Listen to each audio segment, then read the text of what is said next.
Welcome back my channel. எல்லா போலும் இறைவனுக்கு. இன்றைக்கி நம்ம இலையை வந்து எப்படி நம்ம கம்போஸ்ட் செய்யலாம், எவ்வளோ ஈஸியாக செய்யலாங்கிற வீடியோ தான் ஃப்ரெண்ட்ஸ் பார்க்க போகிறோம். வீடியோ ஸ்கிப் பண்ணாமல் பாருங்கள். அப்படியே நம்ம சேனலை சப்ஸ்கிரைப் அண்ட் லைக், அப்படியே மணி பெல் ஐக்கானை கிளிக் பண்ணிக்கிறங்க மக்களை. இன்றைக்கி ரொம்ப ஒரு ஈஸியான முறையில் இலையை வந்து நம்ம எப்படி கம்போஸ்ட் செய்யலாம், இலைகள் நிறையா இருந்துச்சுன்னா அப்படி. இதில் வந்து 2-3 வழி இருக்குது ஃப்ரெண்ட்ஸ். நான் இன்றைக்கி உங்களுக்கு சொல்லிக் கொடுக்குறது வந்து ரொம்ப சிம்பிளாக வீட்டிலேயே இலையும் வாளியும் இருந்தால் நம்ம எப்படி மக்கிற உரம் செய்யலாம் அப்படிங்கிற ஒரு இதை நான் வந்து உங்களுக்கு சொல்லி கொடுத்துருக்குறேன். நம்மகிட்ட நம்மகிட்ட இருக்கிற பொருள் தான், இல்லாத பொருள் எதுவுமே கிடையாது. கண்டிப்பாக அந்த வீடியோ ஸ்கிப் பண்ணாமல் பாருங்கள். அப்படி உங்களுக்கு ரொம்ப பிடிச்சிச்சு, உங்களுக்கு பயனுள்ளதாக இருந்துச்சுன்னா உங்கள் ஃப்ரெண்டு ஃபேமிலிக்கு ஷேர் பண்ணுங்கள். இப்போ வாங்க மக்களை வீடியோவுக்கு போகலாம். இது வந்து ஃப்ரெண்ட்ஸ் நம்ம கிச்சன் வேஸ்ட்டு கம்போஸ்ட் வீடியோ நான் போட்டிருப்பேன். அந்த பதிவில் உள்ள கம்போஸ்ட்டு ஃப்ரெண்ட்ஸ். இது கிச்சன் வேஸ்ட்டுடைய கம்போஸ்ட்டு. பாருங்கள் எவ்வளோ நல்லா இருக்கிறான்னு பாருங்கள். இது நம்ம ஒரு வருஷம் கூட அப்படியே மூடி வச்சோம்னா எதுவுமே ஆகாது. கண்டிப்பாக நீங்கள் கண்டுகளுக்கு இதெல்லாம் நீங்கள் யூஸ் பண்ணிக்கலாம். இப்போ வாங்க வீடியோவுக்கு போகலாம். இப்போ நம்ம வந்து இலை மக்கிற உரத்துக்கு, இலை மக்கிற கம்போஸ்ட்டுக்கு இப்போ நம்ம இலைகள்லாம் எடுக்கணும். அதுவே மக்கின இலைகளாக இருந்தால் இன்னும் ரொம்ப நல்லது. அது வந்து இப்படி ஓரங்கள்லாம் நம்மளுக்கு இலை மக்கி இருக்கும். நான் இன்றைக்கி போடுறது வந்து வாவரிசி இலை, வேப்ப இலை, நொச்சி இலை, நெல்லி மரத்து இலை ஃப்ரெண்ட்ஸ். அதுக்கு தான் நான் போடுறேன். வாவரிசியில் வாங்கி நெல்லி மரத்துலேயும் கொஞ்சம் குச்சிகள்லாம் கொஞ்சம் இருக்கும். அதுலாம் நம்ம வந்து எடுக்காமல் போடலாம் ஃப்ரெண்ட்ஸ். எல்லாத்தையும் எடுத்துட்டிங்க அப்படின்னா உங்களுக்கு ஈஸியாக உங்களுக்கு 6வது வாரத்துலேயே மக்கிரும். இல்லைன்னா குச்சிகள் மக்கிறதுக்கு நம்மளுக்கு இன்னும் எக்ஸ்ட்ரா இன்னும் 2 வாரம் வைக்கணும் ஃப்ரெண்ட்ஸ். எப்படி பார்த்தாலும் 8 வாரத்துலேருந்து 10 வாரம் ஆகும். இப்போ எல்லா இலையிலையுமே ஒன்றா சேர்ந்து எல்லாத்தையும் நல்லா மிக்ஸ் பண்ணி வச்சுக்கிறோங்க. அதுக்கு தேவை வந்து முட்டைக்கோத்தா, அட்டைக்கோத்தா, பேப்பர் என்ன இருக்குதோ நீங்கள் இதை எடுத்துக்கிறங்க. அப்புறம் வந்து கிச்சன் வேஸ்ட்டு கம்போஸ்ட்டு, அதுக்கப்புறம் கோகோ பிட்டு, நம்ம தோட்டத்து மணல், அப்புறம் கிச்சன் வேஸ்ட்டு ஃப்ரெண்ட்ஸ். காய வச்ச உணர்த்தின கிச்சன் வேஸ்ட்டு, அவ்வளோதான். அப்புறம் புளிச்ச மோர், புளிச்ச தோசை மாவு, இவ்வளோ தான் ஃப்ரெண்ட்ஸ் ஜாமான். அப்புறம் வாளியில் ஃபுல்லாக எல்லாம் ஓட்டை போட்டுக்கிறேன். நான் வந்து ஒரு வாளியில் ஓட்டை போட்டிருக்கிறேன், இன்னொரு வாளியில் ஓட்டை போடாமல் தான் அள்ளி வைக்கிறேன். அதோட இது எப்படி நம்மளுக்கு இருக்குன்னு நான் உங்களுக்கு கடைசியில் வீடியோவில் சொல்லியிருக்கிறேன். வீடியோவை கடைசி வரைக்கும் பாருங்கள். ஃபஸ்ட்டு லேயர் இந்த குச்சியெல்லாம் கொஞ்சம் எடுத்து போடுங்க ஃப்ரெண்ட்ஸ். குச்சி எப்படி பார்த்தாலும் கடைசியில் நம்மளுக்கு மக்கும். ஆனால் சுற்றி ஓட்டை போட்டுருங்க வலிக்கு. அப்போ தான் நம்மளுக்கு காத்தோட்டம் தேவை நம்மளுக்கு. அப்புறம் கம்போஸ்ட்டு இருந்தால் போடுங்க, கோகோ பீட் இருந்தால் போடுங்க. ஒன்றுமே இல்லையா, ஒன்றும் பிரச்சனை இல்லை ஃப்ரெண்ட்ஸ். தோட்டத்து மணல் இருந்தால் போடுங்க ஃப்ரெண்ட்ஸ், முடிஞ்சிருச்சு. இதில் நீங்கள் கிச்சன் வேஸ்ட் நம்ம வந்து ஒரு 2 நாள், ஒரு வாரம் நல்லா உணர்த்தி வச்சுக்கிறோங்க. சும்மா அப்படியே உணர்த்த போடுங்க. அதை போடுங்க ஃப்ரெண்ட்ஸ் இதுக்கு. அதுக்கப்புறம் அதையெல்லாம் மிக்ஸ் பண்ணி, தோட்டத்து மணல் நல்லா மிக்ஸ் பண்ணி அப்படியே போட்டுக்கிறோங்க. நம்ம கிச்சன் வேஸ்ட்டு கம்போஸ்ட்டு கூட உங்களுக்கு இருந்தால் கூட நீங்கள் அதை கூட போடலாம். அதையே நம்ம வேஸ்ட்டு பண்ணணும்னு நினச்சோம்னா நம்ம தோட்டத்து மணலில் கிச்சன் வேஸ்ட்டை போட்டுக்கலாம். அப்புறம் புளிச்ச மோரை ஊற்றுங்க. இந்த மாதிரி லேயராக வைக்கணும் ஃப்ரெண்ட்ஸ். அப்புறம் பேப்பரு, அட்டை கொத்தா, முட்டை வைக்கிற கொத்தா எது இருக்கோ, மொத்தத்தில் அட்டை கொத்தா அதெல்லாம் கட் பண்ணி போட்டு மறுபடியும் இலையை போடுங்க. இப்படியே லேயராக போட்டு மணல் போடுங்க. இப்படியே ஒரு லேயராக போடணும் ஃப்ரெண்ட்ஸ். போட்டு நம்ம வாளியவே நிறைக்கணும். நம்ம இந்த அளவுக்கு எவ்வளோ அமுக்கி வச்சாலும் சரி, அது வந்து பாதி வாளியாக தானே ஃப்ரெண்ட்ஸ் வரும். அப்புறம் புளிச்ச மோர், புளிச்ச தோசை மாவு, என்ன வேணுமோ ஊற்றிக்கிறங்க. உங்களுக்கு வந்து மோர் இல்லை வீட்டில் அப்படின்னா ஒன்றும் பிரச்சனை இல்லை.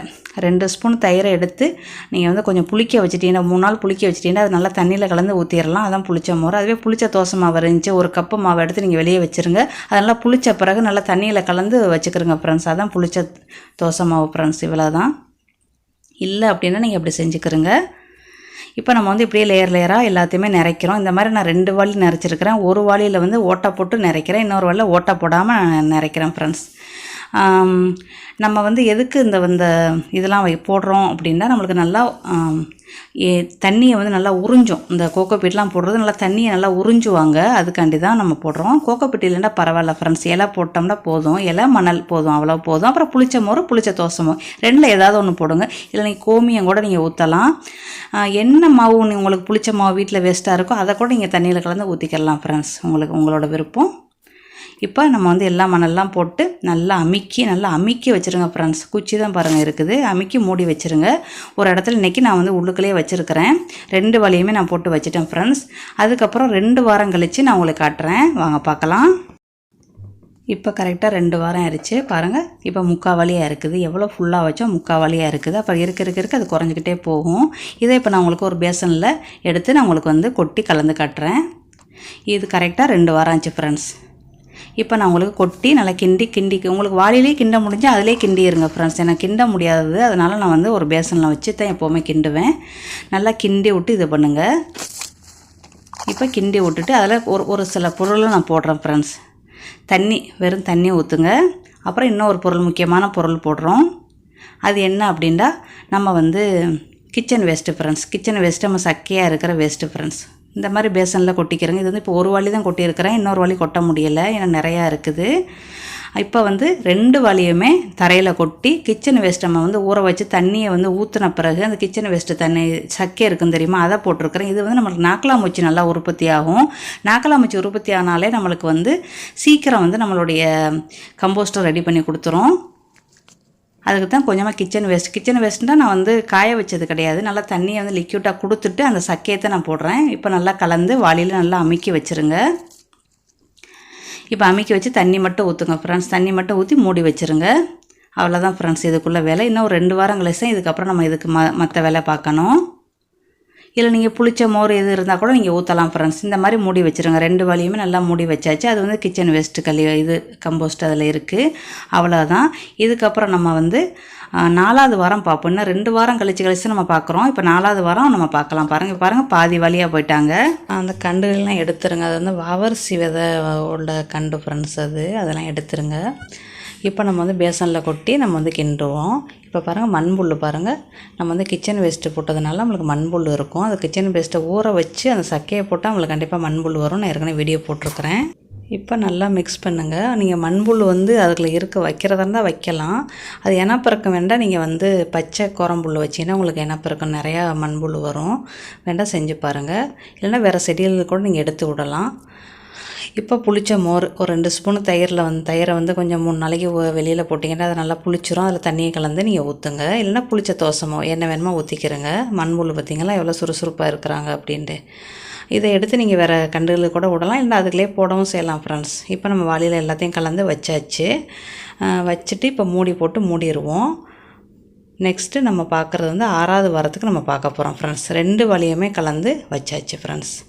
இப்போ நம்ம 6வது வாரத்துக்கு அது எப்படி இருக்குது அப்படின்னு பார்க்கலாம். ஓட்டை போட்ட வாளியும் எப்படி இருக்குது, ஓட்டை போடாத வாளியும் எப்படி இருக்குது அப்படின்னு நான் உங்களுக்கு காட்டுறேன். இப்போ கரெக்டாக 6வது வாரம் ஆயிடுச்சு. இப்போ கரெக்டாக 6 வாரத்தில் நம்மளுக்கு நல்லா மக்கிட்டாங்க. இவங்க வந்து ஓட்டை போட்ட வாளி ஃப்ரெண்ட்ஸ். இப்போ நான் கவுத்தி காட்டுறேன். நாக்கில் அமைச்சு இருக்கிறாங்க பாருங்கள், இருக்கிறாங்க. நம்ம வந்து இலை வச்சோம் அப்படின்னா இன்னும் இனப்பெருக்கங்கள் நிறையா வரும். குரம்புள்ள மேலே வச்சிங்கன்னா உங்களுக்கு இனப்பெருக்கங்கள் நிறையா வரும். நான் அதை செய்யலை. இப்போ இந்த வந்து கம்பி வச்சு நல்லா கிண்டி எல்லாத்தையும் நல்லா ஒரு தடவை மிக்ஸ் பண்ணி நான் வேறு எதுவுமே ஊற்றலை ஃப்ரெண்ட்ஸ். தண்ணிச்சத்து நான் உங்களுக்கு காட்டுறேன் பாருங்கள். தண்ணிச்சத்து வந்து அந்தளவுக்கு நம்மளுக்கு இல்லை, ஒரு அளவு இருக்குது. இந்த அளவுக்கு இருந்தால் போதும் நம்மளுக்கு, அவ்வளோதான். இதுக்கப்புறம் நம்ம வந்து இதை வாளியில் அள்ளி வச்சுருவோம். இது வந்து ஓட்டை போட்ட வாளி ஃப்ரெண்ட்ஸ். நம்மளுக்கு பாருங்கள் தண்ணிச்சத்து அந்தளவுக்கு இல்லை. ஓட்டை போடாத வாளியில் உங்களுக்கு நான் காட்டுறேன். இப்போ பாதி வாளி இருக்குது. நல்லா கையை வச்சு நல்லா அமுக்கி வச்சுக்கிறேங்க. அந்த வாளியும் மிக்ஸ் பண்ணி ஒரே வாளிக்குள்ளே வைக்கலான்னு பார்க்குறேன். அதுக்கு தான் இதை வந்து ரெடி பண்ணுறேன். இப்போ நான் வந்து வாளி வச்ச இடத்துல பாருங்கள் ஓட்டை போட்டு தான் வச்சேன். நான் கருப்பு லிக்யூட் இதுக்கு வரல, கிச்சன் வேஸ்ட்டுக்கு வரும், இலைக்கு வராது. புளிச்ச மாவை வந்து ஃப்ரெண்ட்ஸ் நான் வந்து தண்ணி கலந்து வச்சுருக்கிறேன். ஒரு 4 நாள் 5 நாள் நல்லா புளிக்க வச்சு வச்சுருந்தேன். கண்டுகளுக்கு ஊற்றுறக்காண்டி வச்சுருந்தேன். இது வந்து ஓட்டை போடாத வாளியில் உள்ள கம்போஸ்ட்டு ஃப்ரெண்ட்ஸ். நான் உங்களுக்கு காட்டுறேன். இது ஓட்டை போட்ட வாளி. இதில் உள்ள கம்போஸ்ட்டை பாருங்கள். நம்மளுக்கு நல்லா 80% மக்கிருச்சு. இது வந்து பாருங்கள் ஒரு 60% தான் ஃப்ரெண்ட்ஸ் இதுக்கு மக்கிருக்கு. இது அந்தளவுக்கு மக்களை எல்லா பொருளும் ஒன்று தான். நான் தண்ணி சத்தும் பாருங்கள் நம்மளுக்கு தண்ணியாகவே இருக்குது. இதுக்கு இப்போ நான் வந்து கொஞ்சோண்டு புளிச்ச தோசை மாவு ஊற்றி நல்லா மிக்ஸ் பண்ணி ஓட்டை போட்ட வாளிக்கிலேயே நான் அள்ளி வைக்க போகிறேன் ஃப்ரெண்ட்ஸ். இதை எனக்கு வந்து ஓட்டை போட்ட வாளி இல்லாதனால நான் வந்து ஓட்டை போடாமல் அதிலே அப்படியே அள்ளி வச்சேன், அவ்வளோதான். 2 வாரம் சென்று மாற்றலான்னு பார்த்தேன், மாற்ற முடியலை. ஏன்னா அதுவும் ஃபுல்லாக இருந்துச்சு, அதனால் மாற்ற முடியலை. இப்போ நம்ம வந்து 6வது வாரத்தில் ஒரே வழியாக்கி வச்சாச்சு ஃப்ரெண்ட்ஸ். இது இன்னும் 2 வாரம் கழித்து நீங்கள் வந்து எடுத்து பார்த்தீங்கன்னா உங்களுக்கு சூப்பராக கம்போஸ்ட் ரெடி ஆயிரும். இன்னொரு 4 வாரம் கழித்து நீங்கள் உங்கள் செடிகளுக்கு நீங்கள் கொடுக்கலாம் ஃப்ரெண்ட்ஸ். இது டைம் இருந்தால் நீங்கள் இது செஞ்சு ட்ரை பண்ணி பார்த்துட்டு உங்கள் ஃபீட்பேக்கை சொல்லுங்கள். கண்டிப்பாக உங்களுக்கு இது வந்து இதே மாதிரி செஞ்சீங்க அப்படின்னா சூப்பரான கம்போஸ்ட் நீங்கள் ரெடி பண்ணிடலாம். ஓகே ஃப்ரெண்ட்ஸ், அடுத்த வீடியோவில் சந்திக்கலாம். Bye, see you.